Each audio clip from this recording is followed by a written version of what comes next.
Hello again, football fans. Welcome to week 2 of the playoff season. We got 8 teams left out of an initial 16 of the area interest. A lot of them at home this week. A lot of them stand a good chance of moving on to round 3. We're going to kind of go the same way as last week a little bit, talk about some of the picks. Yeah, worked pretty good. Like I said, we'll still do You Pick 'em on the website. That'll be up later this afternoon. Again, 8 games. You pick the winners of all those. We're going to talk about 5 of them, it turns out, on the show this week. So we're back to a little bit of the old format. But go ahead and pick them all there. We'll show you our picks on Friday morning, and then check back at Stern News Varsity Friday night to see how you did. And like I said, it should be a good week. This week, it's stress ball week because while the opening round of the playoffs seems to be a little easier for some of our better teams, the struggling teams are gone. These are all good games, and these are going to be good games from here on out. So the coaches will be squeezing these while they're watching the video starting this week. Absolutely. I guess we start at the bottom. Let's start with the 1AAs. How's that? Yeah, sounds good to me. That's first game. That'll be James Keenan at Goldsboro. James Keenan was the 5 seed in the 1AA pod. They're at Goldsboro, 9-3. And they did play New Hanover earlier this year, so we've seen them a little bit. Why don't you talk about that one a little bit, Aaron? Yeah, we saw them in week 1 to New Hanover. They lost in that one 27-6. But over the last 5 games, in 6 of the last 7, Goldsboro has not allowed more than a touchdown. They've pitched 2 shutouts in that span. And with the exception of one 62-28 win over North Duplin, they've outscored their opponents 268-20 since October 1st.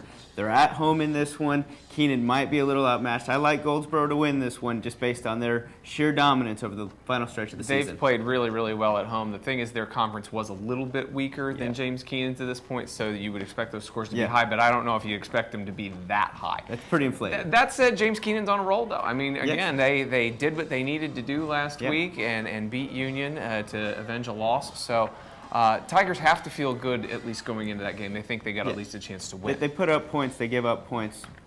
Yeah. See who makes the stops. There you go. The other game in 1AA East around here is also a rematch from the regular season. This is East Columbus at Pender, and they played pretty early on. Yeah, they did. They played real early. Pender, what they've been able to do is play really, really well at home. They're home again. Their one loss was to Wallace Rose Hill. In the last 2 weeks, they've outscored their opponents 124-13. In 8 of their 11 games, they've put up more than 30 points. East Columbus has only put up 30 points twice all year. So if you look at the battle of the offenses, Pender, I think, has far too many weapons, plus they're at home. You really like what Pender's going to do in their chances here. In this first game, East Columbus hung tough for a half. I believe it was 8-7 at the half, and then Pender scored 4 touchdowns after the break. I don't know if it'll be that kind of game again, but I don't think East Columbus will get blown out. But I just don't think they've got enough guns to keep up with Pender. It was Shaq Hooper early, and now it's Javon Powell late. Okay, we'll jump into 2A at that point. We'll stick with the East Central Conference champion. That's East Duplin. They're playing First Flight at home. That's a long drive down here from Kill Devil Hills, too. Yeah, absolutely. And when you look at these two teams, 2 really good offenses. Both teams are averaging around 36 points per game. The difference here is some defense and some travel. Like you said, First Flight's got to travel. They're giving up nearly 23 points per game. East Duplin, just 12. So if you look at 2 big offenses and one defense that's slightly better than the other, couple that with a long road trip, you got to like East Duplin to hold serve here. I think so, too. Brian Aldridge said last week he's a little afraid because First Flight does everything. They don't just run, they don't just pass. They'll put it up wherever they need to. But at the same time, that's such a long drive. If you've never done that drive from here to Kill Devil Hills, it's bad in a car. It's probably 3 times as bad on a bus. So big advantage to the Panthers in that one. Another one you might want to just take a plane to. Well, there we go. Well, that's why they're First Flight.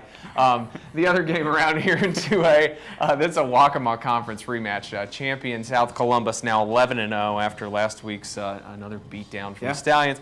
They play East Bladen coming off a thrilling road win at North Johnston. And the rematch of this one, the first game during the year was played at East Bladen. This one's played at South Columbus. The result of the first one, obviously, South Columbus's win. They're home. They're undefeated. I mean, there's a lot more you can say. East Bladen is going to put up a fight here. They're a very, very, very good squad. I just got to like the home team who's on a roll. I really think that's what it's going to come down to. Can East Bladen make those big defensive plays to keep themselves in the game, because we know these two teams are going to score points. South Columbus has found a way, though, to force a turnover here and there and make a stop, and that usually gives them enough to make a 2-touchdown lead, and then you're out of your game plan, and then you're in trouble. The one thing to worry about with South Columbus, in their first 4 games, they gave up just 21 points. They've given up 101 since then. Well, like I said, but again, better teams. South Brunswick, East Bladen, good stuff. Speaking of South Brunswick, we'll go up to 3A now, and this is a 3A second-round game. The Cougars are at home against Southern Wayne. Yeah, and right here, South Brunswick, so many offensive talent. We've seen this in the passing game, in the rushing game, in the receiving game. They have talent all over the field. Southern Wayne has failed to reach 21 points 6 times this year. They've won close, but they've won low-scoring games. It speaks a lot to their defense, and they might be able to shut it down. We haven't seen anyone shut this offense down yet. No.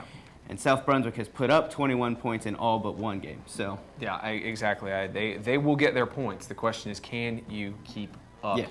And boy, I don't know. That's going to be awfully hard. Nice win for Southern Wayne last week to go up to Hertford County. That's another long drive game that the road team actually pulled off. So, but can they do it again? We'll see. So, absolutely. A lot of traveling in just 2 weeks. Yeah, exactly. The other 3 games that you'll see on the website, by the way, are Albemarle at Mount Airy. That's the defending 1AA state champ, playing the 1A finalist that lost to Wallace Rose Hill. They moved up a classification this year. And a thing to note in that one, Albemarle has 27 seniors returning from that team. That's amazing. That you can be that good, and have that, win a title, and then have 27 seniors come back. Also, 2 4A matchups, Jack Britt at 71st in a great battle up in Fayetteville, and then 2 teams that New Hanover played this year, Southern Durham at Southeast Raleigh. So those should be some good ones. And those 2 scores with Southern Durham and Southeast Raleigh, both really close games, 14-7 and 13-12.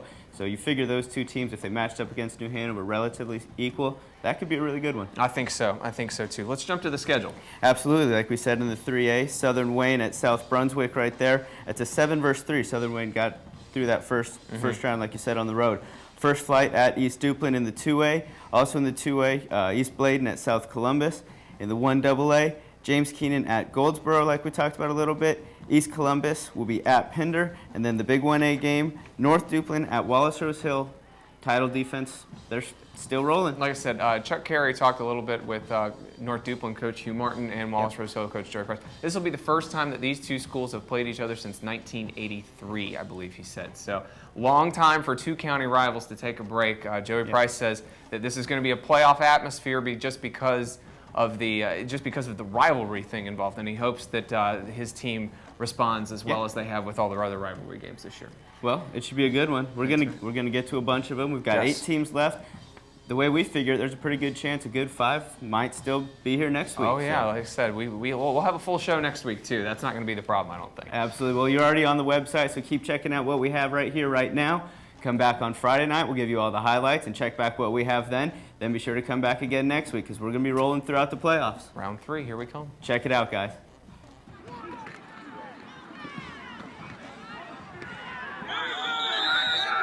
Touchdown, Patriots. J.D. Pound.